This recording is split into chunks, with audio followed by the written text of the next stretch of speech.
Hey guys, just want to catch you up on a bunch of Criterions I've gotten lately. The first one I picked up from like a pawn shop, the Life Aquatic with Steve Zissou, I believe is the way you pronounce that. You can see the cast here: Bill Murray, Owen Wilson, Kate Blanchett, Angelica Houston, William Dafoe, Jeff Goldblum, Michael Gambon, and Bud Cort star in this one. It's a story of a internationally famous oceanographer played by Bill Murray, who is basically on an adventure. And somebody who may or may not be his son, who's Owen Wilson, is along with him, along with the rest of the cast, and they play a variety of different parts on this. And his former partner was killed, apparently by some sort of a shark. But that may or may not have really happened. So, interesting setup for this movie. It's a comedy. It's directed by Wes Anderson, who's done quite a few interesting movies. So that's Life Aquatic. It's spine number 300 even. This one actually has a reversible cover. You may have seen the other cover, which is a drawing, I believe, by Wes Anderson's brother.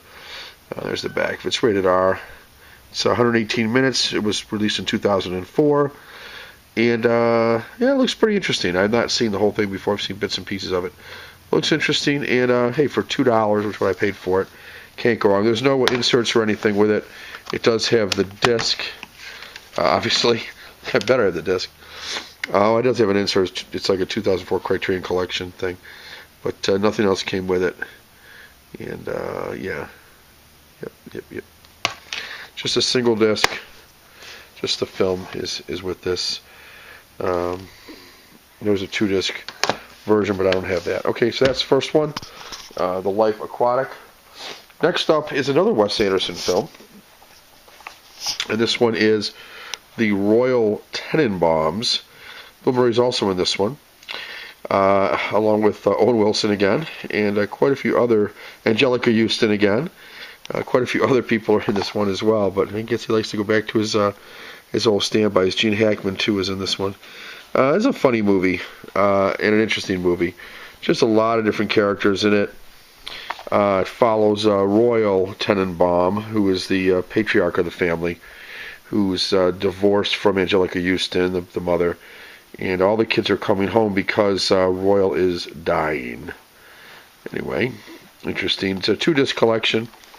Spine number 157. And I'll take a quick peek. There's a two disc version. Ship to Shore. There's disc 1, the movie, and disc 2 is Shore to Ship. She's got some extras on there. A lot of supplement stuff. Interesting booklet here with it, which I'm not going to go through. But that is the Royal Tenenbaums. Next up is, this one's kind of interesting, the Testament of Dr. Magoo. It's by Fritz Lang. Fritz Lang, director of M and also Metropolis. This is a character, this Dr. Magoo's character, that he had in an earlier movie, a silent movie that he did. This one is a Testament of Dr. Magoo. He basically plays he's in an asylum. He scribbled his last will and testament down, and it's a manifesto that establishes a future empire of crime. It seems to have terrifying parallels in reality. The detective, the same detective from Inspector Lorman from M, is brought into the case, and it's a lot of references to the Nazi party and and a lot of extras on this. It's a 2-disc set as well. Yeah, let me show this out of the way for a second. Open this up.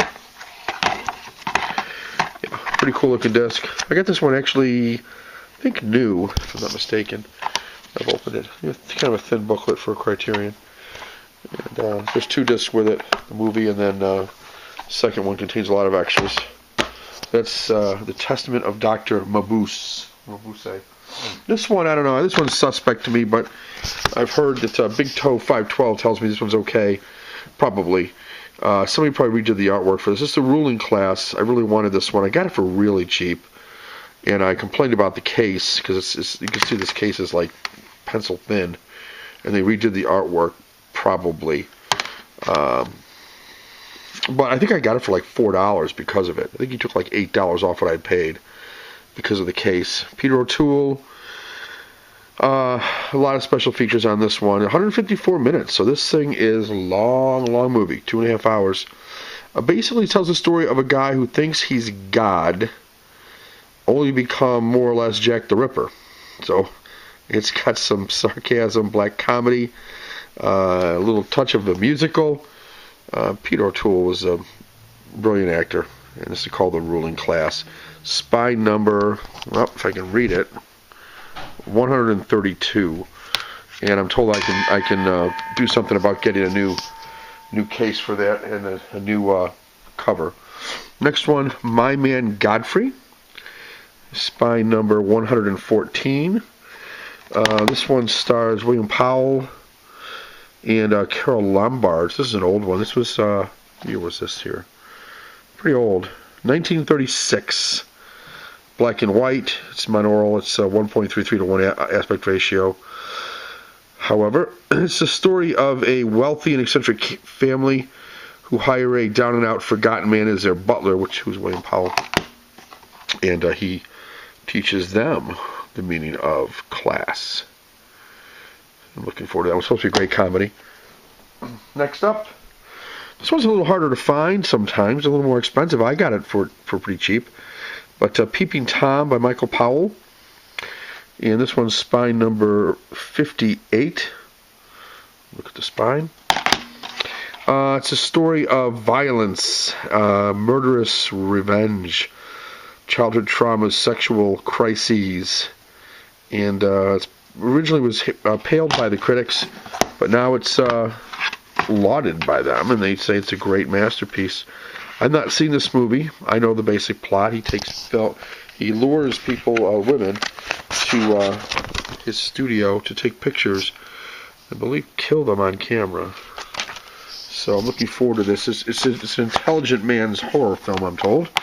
So I consider myself relatively intelligent. So hopefully I'll enjoy Michael Powell's Peeping Tom.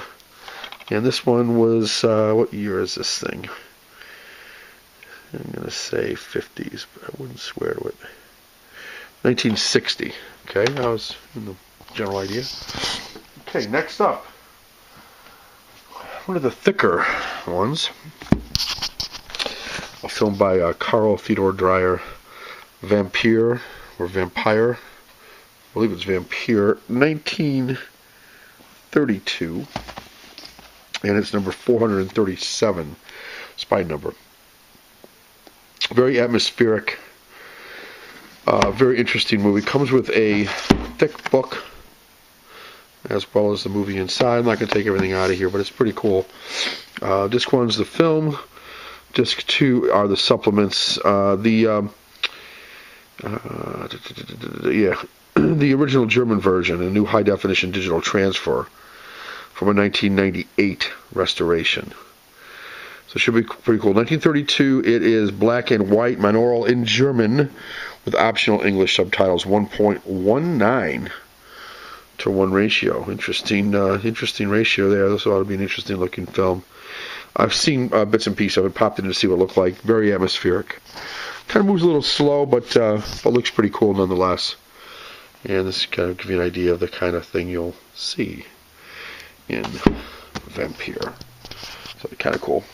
Next up, it's a hard one to get. It's a hard one to get for a good price. I did get it for a good price. It's The Third Man, Carol Reed's The Third Man. This is the newer version. There's one out earlier. This is spy number 64. It's the 2-disc DVD, not the Blu-ray. The Blu-ray goes for 150 to who knows what people try to get for it these days. 104 minutes, black and white monaural. It's in English. Yeah, this one's got the good transfer. I think, what I can see is the only thing significantly different from the Blu-ray and the DVD is the picture's a little bit better, I heard, and I heard the sound is better, but not by leaps and bounds. So if If you've seen the Blu-ray and the DVD, you can let me know if I'm wrong about that, but that's what I've read. Maybe you can see this on the edge here. It's a little bent.